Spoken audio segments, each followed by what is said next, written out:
ನಮಸ್ಕಾರ ಸ್ನೇಹಿತರೆ, ಈ ದಿನದ ವಿಶೇಷ ಮಾಹಿತಿ ಉಚಿತ ಬೋರ್ವೆಲ್ ಯೋಜನೆ. ನೀವು ₹1 ಖರ್ಚಿಲ್ಲದೆ ಬೋರ್ವೆಲ್ನ ಹಾಕಿಸ್ಬೋದು.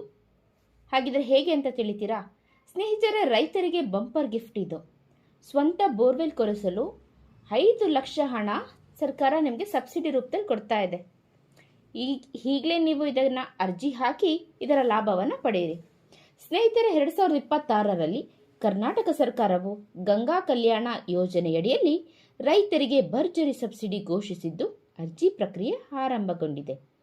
ಈ ಯೋಜನೆಯ ಲಾಭ ಪಡೆಯಲು ನಿಮ್ಮ ಹೆಸರಿನಲ್ಲಿ ಕನಿಷ್ಠ 1.20 ಎಕರೆ ಇರಬೇಕು. ಅಂದರೆ ಇದು ಜಿಲ್ಲೆಗಳ ಆಧಾರದ ಮೇಲೆ ಬದಲಾಗಬಹುದು. ವಿಶೇಷವಾಗಿ SC/STಗಳಿಗೆ ಈ ಯೋಜನೆ ಅಡಿಯಲ್ಲಿ ವೈಯಕ್ತಿಕ ಬೋರ್ವೆಲ್ಗಳಿಗೆ ಹೆಚ್ಚಿನ ಹೊತ್ತು ನೀಡಲಾಗುತ್ತೆ. ಒಂದೇ ಕಡೆ ಜಮೀನು ಹೊಂದಿರುವ ರೈತರ ಗುಂಪುಗಳಿಗೂ ಈ ಯೋಜನೆಯಡಿ ಸಮುದಾಯ ನೀರಾವರಿ ಸೌಲಭ್ಯ ಸಿಗಲಿದೆ.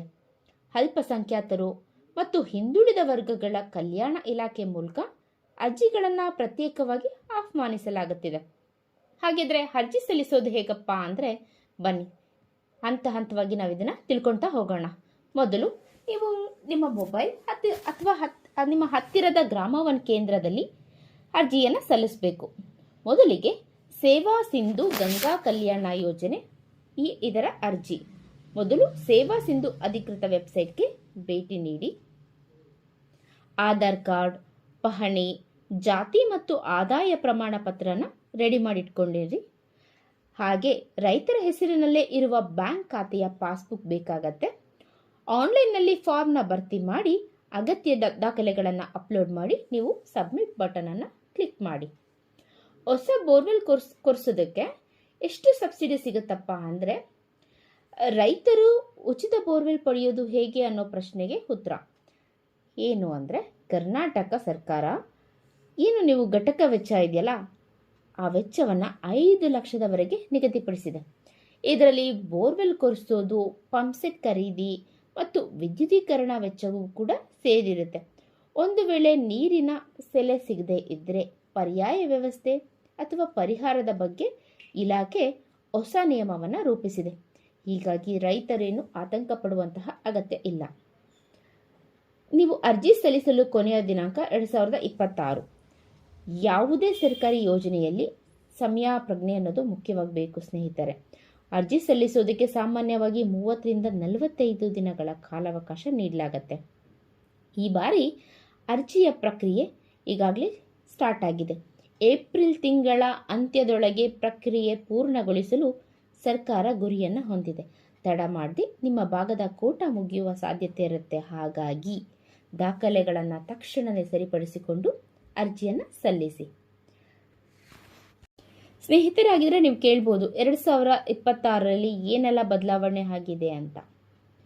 ಸರ್ಕಾರ ಇಲ್ಲಿ ಕೆಲವು ಟೆಕ್ನಿಕಲಿ ಒಂದಷ್ಟು ಬದಲಾವಣೆಗಳನ್ನು ಮಾಡಿದೆ. ಈ ಹಿಂದೆ ಅರ್ಜಿ ಸಲ್ಲಿಸಿದ ನಂತರ ಫಲಾನುಭವಿಗಳ ಆಯ್ಕೆಗೆ ತಿಂಗಳುಗಟ್ಟಲೆ ನೀವು ಕಾಯಬೇಕಾಗಿತ್ತು. ಆದರೆ ಈಗ ಡೈರೆಕ್ಟ್ ಬೆನಿಫಿಟ್ ಟ್ರಾನ್ಸ್ಫರ್ ಮೂಲಕ ಹಣ ನೇರವಾಗಿ ರೈತರ ಖಾತೆಗೆ ಅಥವಾ ಅಧಿಕೃತ ಏಜೆನ್ಸಿಗೆ ವರ್ಗಾವಣೆಯಾಗುವಂತಹ ಕ್ರಮನ ಕೈಗೊಂಡಿದೆ.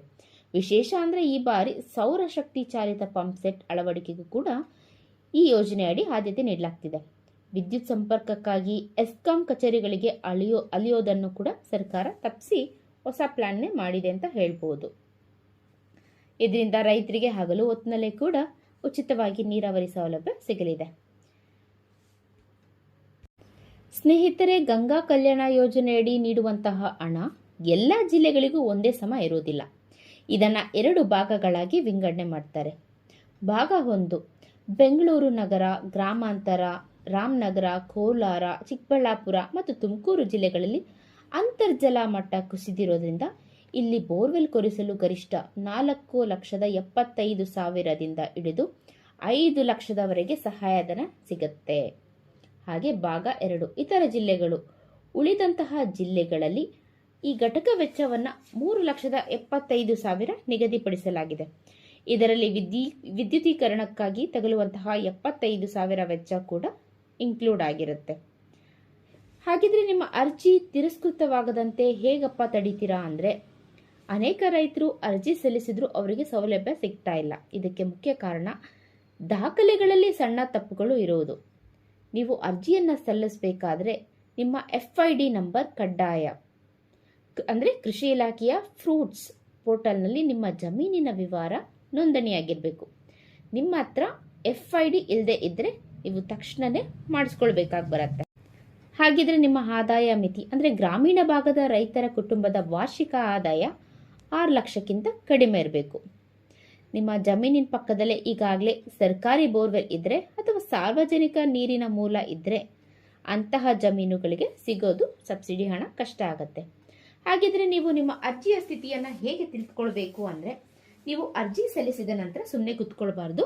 ಸೇವಾ ಸಿಂಧು ಪೋರ್ಟಲ್ನಲ್ಲಿರುವಂತಹ ವೆಬ್ಸೈಟ್ಗೆ ಹೋಗಿ ನಿಮ್ಮ ಅಪ್ಲಿಕೇಶನ್ ಸ್ಟೇಟಸ್ನ ಚೆಕ್ ಮಾಡ್ತಾ ಬನ್ನಿ. ಅಲ್ಲಿ ನಿಮ್ಮ ಅರ್ಜಿಯ ಸ್ಥಿತಿ ನಿಮಗೆ ತಿಳಿಯುತ್ತೆ. ಒಂದು ವೇಳೆ ಅಧಿಕಾರಿಗಳು ನಿಮ್ಮ ಅರ್ಜಿಯಲ್ಲಿ ತಪ್ಪು ಇದೆ ಅಂತ ಏನಾದರೂ ಕ್ವೇರಿ ಹಾಕಿದ್ರೆ ತಕ್ಷಣವೇ ನೀವು ಅದನ್ನು ಸರಿಪಡಿಸ್ಕೊಳ್ಳೋದಕ್ಕೆ ನಿಮಗೆ ಒಂದು ಅವಕಾಶನೇ ಇರುತ್ತೆ. ಗಂಗಾ ಕಲ್ಯಾಣ 2026 ಸ್ಮಾರ್ಟ್ ಇರಿಗೇಷನ್ ಮತ್ತು ಹೊಸ ನಿಯಮಗಳನ್ನು ತಂದಿದೆ. ಅಂದರೆ ಈ ಬಾರಿ ಸೌರಶಕ್ತಿ ಚಾಲಿತ ಪಂಪ್ಸೆಟ್ಗಳಿಗೆ ಮೊದಲ ಆದ್ಯತೆ ನೀಡ್ತಾ ಇದೆ. ಅಂದರೆ ಬರೀ ಬೋರ್ವೆಲ್ ಕೊರೆಸೋದಷ್ಟೇ ಅಲ್ಲ, ಕರೆಂಟ್ ಇಲ್ಲದೆ ಇದ್ದರೂ ಕೂಡ ನೀವು ನಿಮ್ಮ ತೋಟಕ್ಕೆ ನೀರು ಹಾಯಿಸಲು ಸೌರ ಫಲಕಗಳನ್ನು ಅಳವಡಿಸೋದಕ್ಕೆ ಹೆಚ್ಚುವರಿ ಸಬ್ಸಿಡಿಯನ್ನು ನೀಡಲಾಗ್ತಾ ಇದೆ.